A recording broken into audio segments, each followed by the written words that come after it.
Québec. On joint là-dessus Pascal Mathieu, vice-président Québec de la Croix-Rouge canadienne. Bonsoir, monsieur Mathieu. Bonsoir. Alors, parlons un peu de ce qui se passe en ce moment-là. Le gouvernement a annoncé une aide financière pour permettre à terme l'embauche dans les CHSLD de 900 personnes qui seront formées par vous, par la Croix-Rouge. Vous en êtes où dans le processus de recrutement? On recrute, on forme, on se prépare. Les premières équipes vont être sur le terrain le 6 juillet. Alors, présentement, le 6 juillet, on doit déployer 150 personnes. Les 150 personnes ont déjà été engagées. Ils commencent leur formation lundi. Et la semaine suivante, ce sera 150 de plus. Alors, on recrute. On a reçu quand même déjà beaucoup d'inscriptions, mais on invite encore la population. Ah oui, il y a de l'engouement. On a eu quelques milliers d'applications, mais ce n'est pas tout le monde qui applique, qui va se rendre jusqu'au bout. Alors, on a encore besoin, on a encore de la place.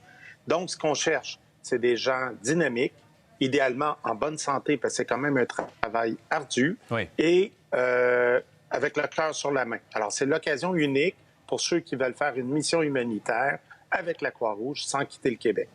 Et vous dites travail ardu. C'est exactement ce que faisaient les membres des Forces armées. Ce que vont faire ces personnes éventuellement?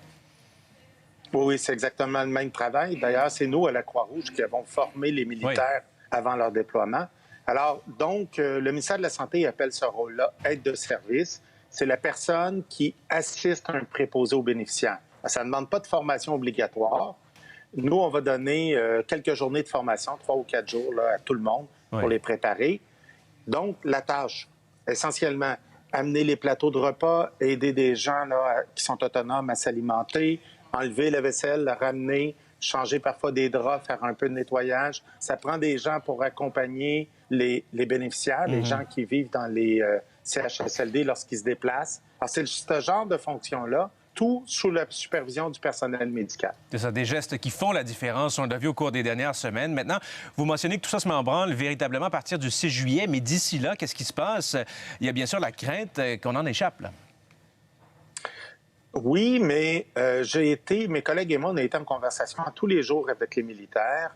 Eux, ils nous assurent, et j'entendais plutôt le général le dire dans une entrevue, les CHSLD où l'armée est présente, les militaires vont s'assurer de ne sortir que lorsque l'endroit sera classé vert par le gouvernement.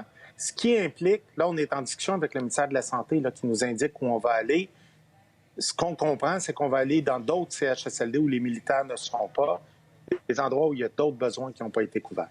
Maintenant, ce qui est à l'horizon, ce qui se profile à l'horizon, et M. Arruda le disait, il y a de très fortes chances que survienne une deuxième vague. Ça, c'est le prochain grand défi. Est-ce que la Croix-Rouge et les personnes que vous allez former sont équipées pour faire face à tout ça? Oui, dans le fond, c'est aussi la raison pour qu'on le fait.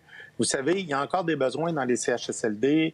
Les employés qui sont là sont épuisés, ou certains employés sont épuisés d'avoir tant travaillé, alors on va être content de les aider. Mais en même temps, c'est aussi notre façon de se préparer à la deuxième vague. J'en profiterai pour dire que la Croix-Rouge est déjà dans les CHSLD depuis plus de 2 mois. Il y a 2 mois et demi, le ministère de la Santé nous a demandé en urgence, quand il y a eu les grandes éclosions, ce qu'on pouvait faire pour aider. Alors, tout d'abord, on a déployé notre hôpital de campagne à La Salle, ça c'est à Montréal, mais surtout, on a rapatrié nos experts, les gens de la Croix-Rouge canadienne qui vont combattre les terribles épidémies d'Ebola et de choléra en Afrique et ailleurs dans le monde. On les a rapatriés chez nous et on les a déployés. On a déjà travaillé dans 55 CHSLD, la plupart d'entre eux en crise. Alors, la discussion qu'on a avec le ministère, c'est qu'ils désirent qu'on continue sur le terrain. Ce qu'on fait maintenant, c'est qu'on visite des CHSLD qui ne sont pas en crise, soit pour les aider, soit pour donner des conseils et surtout pour les préparer à la deuxième vague. Le ministère de la Santé nous a aussi demandé de préparer des formations pour leur personnel afin qu'ils profitent de l'expérience qu'on a acquis en Afrique, dans d'autres pays, mais aussi pendant les 2 derniers mois dans les CHSLD. Et tout ça est prévu jusqu'au 15 septembre, mais ça pourrait aller au-delà. Il pourrait y avoir un prolongement de ce soutien-là, si je comprends bien. Tout à fait.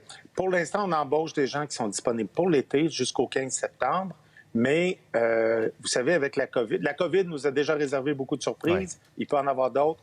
On se prépare pour la prochaine vague. Voilà. On verra, on s'ajustera aux besoins. Il faudra, effectivement. Merci beaucoup, Pascal Mathieu, je le rappelle, vice-président Québec de la Croix-Rouge canadienne. Au revoir. Merci.